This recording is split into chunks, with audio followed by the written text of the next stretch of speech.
Kapag hindi ka talaga kumikilos ng ayon sa iyong ganda, ang mangyayari, titira-tira-tira-tirahin ka at paglalaruan at pamumukhaan na talagang nagmamaganda ka, hindi ka naman pala kagandahan.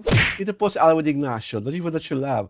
Kasama ko ang aking kumaring Ultra Maldita. Hi, this is Alex Brosas. Pinanonood niyo po ang The Kitty Show. Tara yan, natala kayo ng Showbiz Edition. Talk of the Town at headline na headline naman. Si Jose Marie Visceral, nakatago natin sa kanyang screen name na Vice Ganda dahil wagas na naman ang kanyang pagmamaganda. Example number 1. Sakit na sakit ang kanyang kalooban. At may parang hinampo sa Viva Films dahil Por diba, qué? dahil naging isang malaking tagumpay naman talaga ang Call Me Mother, right? Na I think co-producer ata ang Viva. Oo. Pero Tatlo sila eh. Star Cinema, Viva, and Idea First. Idea Firsts. Pero kahit anong thank you yata, o kahit pagbibigay ng bulaklak, walang ibinigay ang Viva. At parang dating kay Bryce, ang ginagawa lang talaga ng Viva ay kumukubra lang.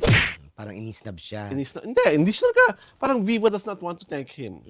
Parang, ano naman kung kumita pelikula mo. Ganun ang dating sa kanya. So, parang na-off siya, nasaktan siya. In a way, because we can never second guess the feelings of Vice. Vice being Vice, sa kanya, he's just stating it as a matter of factly, tapos we're interpreting it na baka nasaktan siya. So maybe it's just a matter of fact na nagtataka siya, is wondering, bakit walang bulaklak ang Viva? Gusto ko na naman talaga padala ng bulaklak, Vice. Nalit lang ang padala ng corona. Aray. Kaloka ka?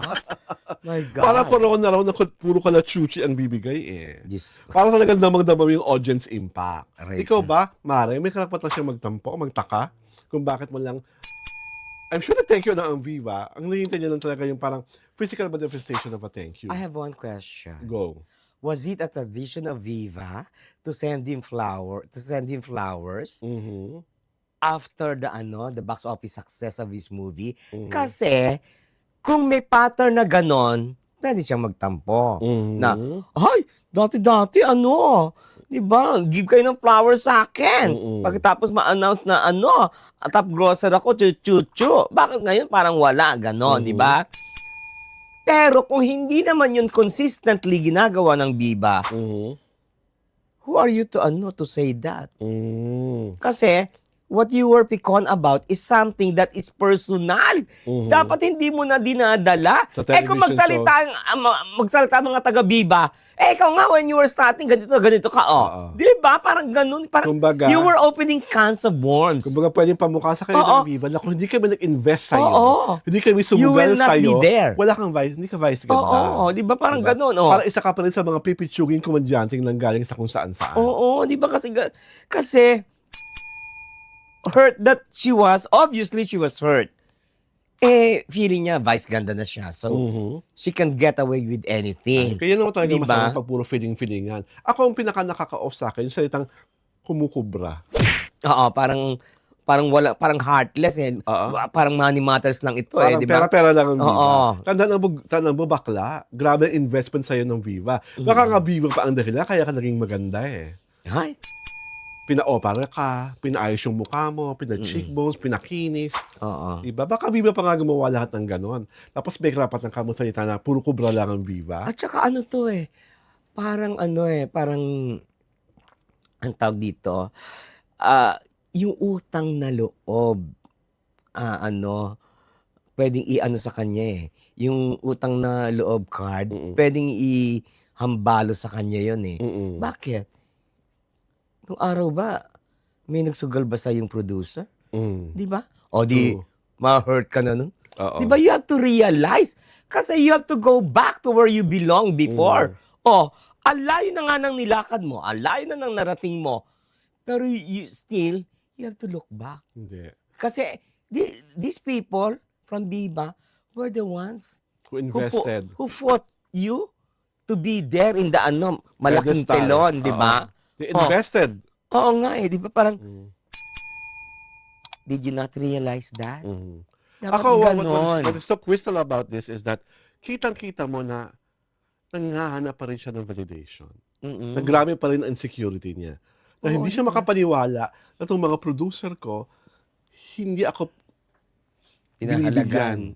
ng importansya na dapat nilang ibigay sa akin. Yun ang dating sa akin eh. Grabe naman ang insecurity ng baklang ito. Samantalang nasa iyo na ang lahat. Para yun lang. Parang, Di ba? di ba? Have you not thought about past episodes mo na na struggling ka, Oo. na may sumugal sa'yo, may dumampot sa'yo sa putikan? Na pinulot ka lang sa lupa. Di ba yung ganon? Di ba Yes. kasi you have to bear in mind na you were not there. They are already there. Oo. Di ba?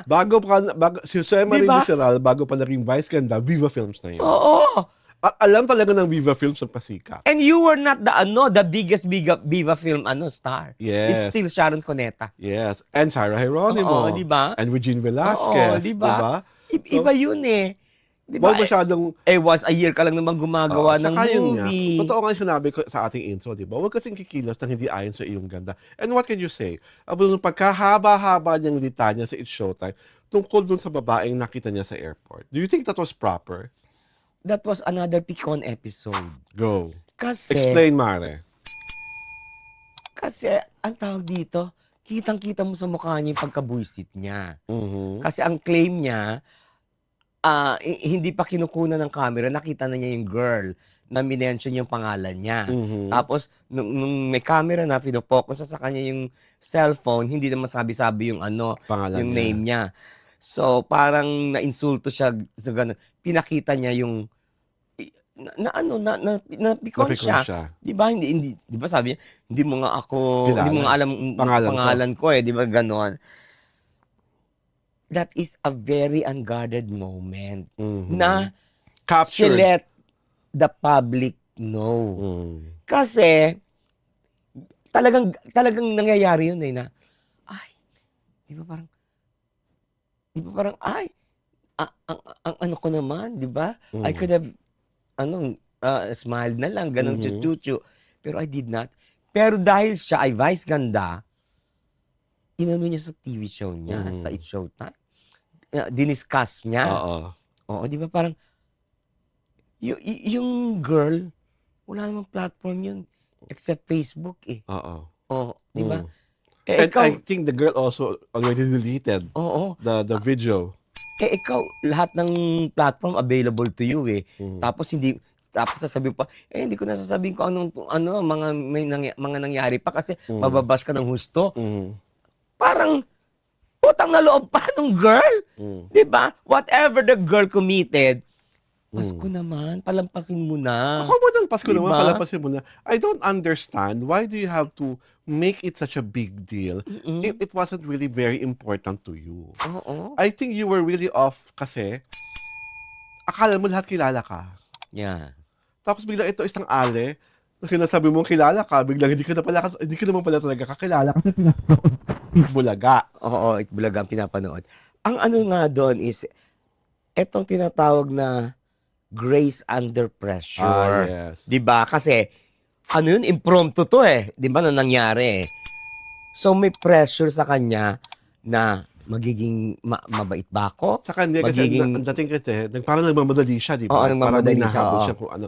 Alam mo, if that happened to somebody like Sharon, Ay! Cuneta, Oo. kahit hindi siya kilala, Oo. sabihin agad ni Sharon, Ay, grasyosa yun. sabihin agad ni Sharon, si Sharon Cuneta po, Oo. mami, hindi ka Oo. pa picture tayo. Maski kay Nora Honor, maski Kay Nora Honor, Vilma kay Santos. Vilma Santos, Oo. kahit kay Inay Maria, si Oo. Inay Maria nga magtataray pa eh. Oo. Kasi Maricel ako, no? Oo, gaganon Diba? yun. Eh ikaw, dahil nga, balat sibuyas ka naman pala talaga, for all your taray posturing, ang dali mo naman palang kantiin. Hindi ka lang kakilala, upset na. At saka it leaves a bad taste in the mouth. Oh, Kasi True. maraming umiidolo sa'yo. Ay, ganyan pala yung, di ba? Parang,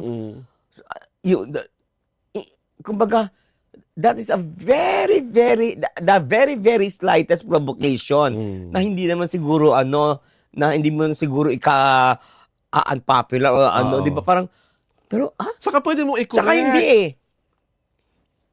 Hindi mo na let go. Kasi dinala mo sa show. Oo. Di ba? Alam mo kung bakit? Mm.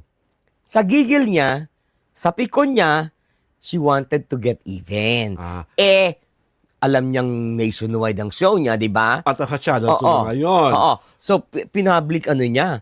Actually, what she did was public humiliation. Yes. Kasi, kung sa ano naman yon, hindi man siya public humiliation nun eh. Hindi lang siya napangalanan, yun lang yun.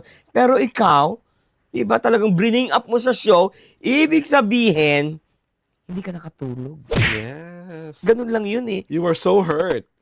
You were so, you feel devastated. You feel na there's somebody who cared about not mentioning your name. There's somebody na hindi ka talaga kakilala. Oo. Hindi ka pala talaga sikat. Ha? Doon ka nasaktan. Oh, parang ganun. Parang, Diba? nakakaloka kasi if I were her, dead man na lang yun kasi palagpasin ko na lang yun kasi in the first place, lalo ka nagmukhang bitter. Di ba? You, nagkiklaim na I have 500 million? Oh, tapos, isang fanay, nameless, walang katulad mong achievement. Pinatulan mo. Oo, ano ka, na-slight ka. Oh my God! Ngayon ako naniniwala. Tama yung Bible. When David fought Goliath, di ba?